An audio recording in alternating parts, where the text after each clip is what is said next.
علی بھائی سوال ہے، جب حضرت ابراہیم کو اللہ تعالیٰ نے کہا کہ جاؤ پرندوں کو زندہ کرو، تو یہاں زندہ کرنا اور اسی بات پر کفار کا اعتراض تھا کہ وہ زندہ کیوں نہیں کر سکتے، تو یہ ایک بھائی نے سوال ہے کہ اس میں فرق کیوں آیا؟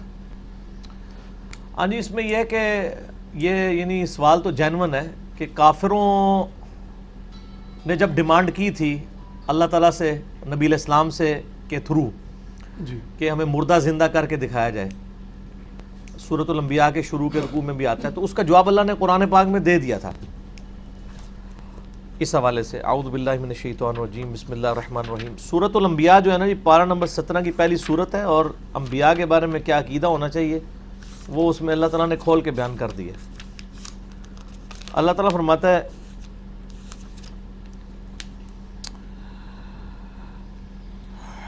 اعوذ باللہ من الشیطان الرجیم، بسم اللہ الرحمن الرحیم۔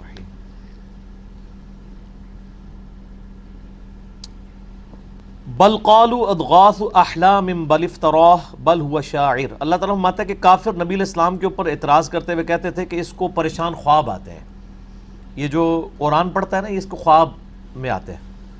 بل افتراہ، بلکہ جھوٹ باندھتا ہے، بل هو شاعر، کوئی کہتا تھا یہ شاعر ہے۔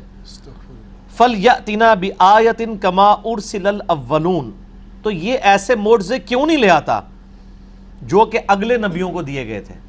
یہ ہمیں خود ہی بتاتا ہے کہ حضرت عیسیٰ علیہ السلام اللہ کے حکم سے مردوں کو زندہ کرتے تھے، تو یہ بھی کر کے دکھائیں۔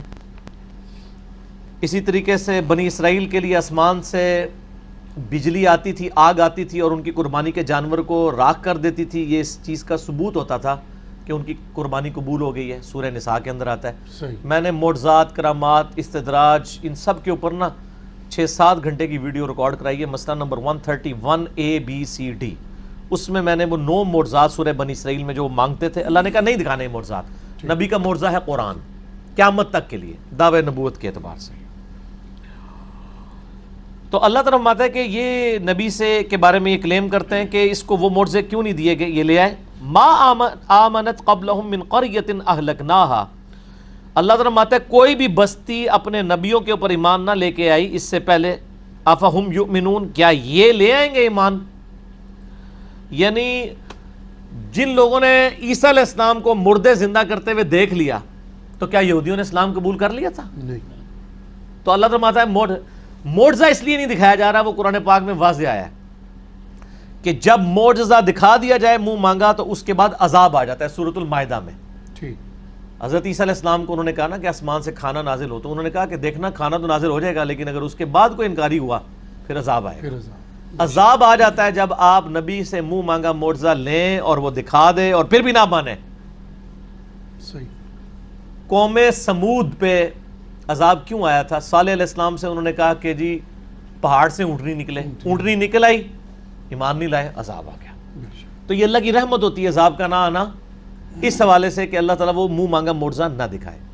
ابراہیم علیہ السلام کو اس لیے دکھایا کہ وہ پیغمبر تھے، اور پیغمبر نے چونکہ دعوت کے لیے سورس بننا ہوتا ہے، تو پیغمبر کو آخری درجے میں اللہ تعالیٰ ہر وہم تک بھی نکال دیتا ہے اس کا، وہ اعلیٰ درجے کے ایمان پہ ہوگا تب لوگوں کو کنوکشن کے ساتھ بلا سکتا ہے نا۔ اس لیے آپ دیکھیں کہ نبیوں کو قتل بھی کیا گیا، ان کی لائف سٹیک پہ لگی، لیکن انہوں نے ایمان نہیں چھوڑا کیونکہ ان کا ایمان بڑے لیول کا ہوتا تھا۔ قرآن پاک میں جو سورۃ البقرہ میں آیا کہ ابراہیم علیہ السلام کو اللہ تعالیٰ نے کہا کہ تم وہ 4 پرندے پالو، ان کے پھر گوشت بنا کے تو پہاڑوں پہ رکھ دو، پھر بلاؤ تو وہ تمہاری آواز سن کے آئیں گے۔ اس میں آتا ہے نا کہ اللہ تعالیٰ فرماتا ہے کیا تجھے ایمان نہیں ہے؟ تو ابراہیم علیہ السلام کہتے ہیں اللہ ایمان ہے، لیکن میں دل کی مطمئن ہونے کے لیے کرتا ہوں۔ تو نبیوں کے لیے تو ویسے ہی کئی چیزیں غیب کی حاضر ہو جاتی ہیں ان کے سامنے۔ صحابہ کرام کو تو عذاب قبر نہیں دکھایا گیا۔ بخاری مسلم میں نبی علیہ السلام 2 قبر کے پاس سے گزر رہے تھے، فرمایا رک گئے، ان کو عذاب ہو رہا ہے۔ صحابہ نے کہا کیوں ہو رہا ہے؟ فرمایا ایک پیشاب کے چھینٹوں سے نہیں بچتا تھا، ایک چغلی کھاتا تھا، ایک ٹہنی توڑ کے 2 ٹکڑے کر کے دونوں قبروں پہ لگا دی، فرمایا جب تک ہری رہیں گی عذاب میں تخفیف ہوگی۔ صحابہ نے کہا ہمیں بھی دکھائیں، ان کو پتا تھا یہ نبی کو ہی دکھایا جاتا ہے، ہم نے ایمان بالغیب رکھنا ہے۔ صحیح مسلم میں الفاظ ہیں میں نے اپنے رب سے ارادہ کیا کہ دعا کروں کہ تمہیں عذاب قبر سنوا دے، دیکھنا نہیں، لیکن مجھے ڈر ہوا تم مردوں کو دفنانا چھوڑ دو گے، عذاب دیکھ لو، مردوں کو دفنانا چھوڑ دو گے۔ تو نبیوں کو ایمان کے اعلیٰ ترین درجے تک پہنچایا جاتا ہے۔ سورۃ النام میں آتا ہے کہ زمین و آسمان میں اللہ تعالیٰ نے حضرت ابراہیم علیہ السلام کو اپنی قدرت کی نشانیاں دکھائی تھی۔ ہمارے نبی علیہ السلام کو یعنی معراج کروائی گئی، تاکہ ان کا ایمان جو ہے وہ بڑے لیول کا ہو، پھر لوگوں کو بلائیں. باقی لوگوں نے بالغیب ایمان رکھنا ہے. وہ اللہ تعالیٰ نے سورہ آل عمران کے اندر واضح فرما دیا ہے کہ جو نبیوں والا ایمان ہے نا، یہ اور کسی نے ڈیمانڈ نہیں کرنا. نبیوں والا ایمان جو ہے نبیوں کے ساتھ خاص ہے.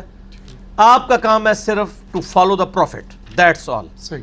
اور قرآن میں آیا نا سورہ ملک میں، ان الذین یخشون ربہم بالغیب لہم مغفرۃ و اجر کبیر. جو لوگ بن دیکھے اپنے رب سے ڈرتے ہیں ان کے لیے ہے اجر عظیم اور مغفرت. یہ دیکھیں سورہ آل عمران آیت نمبر 179. وما کان اللہ لیطلعکم علی الغیب. اللہ کے یہ شان نہیں ہے کہ تمہیں غیب کے اوپر اطلاع دے. ولیکن اللہ یجتبی من رسلہ من یشاء.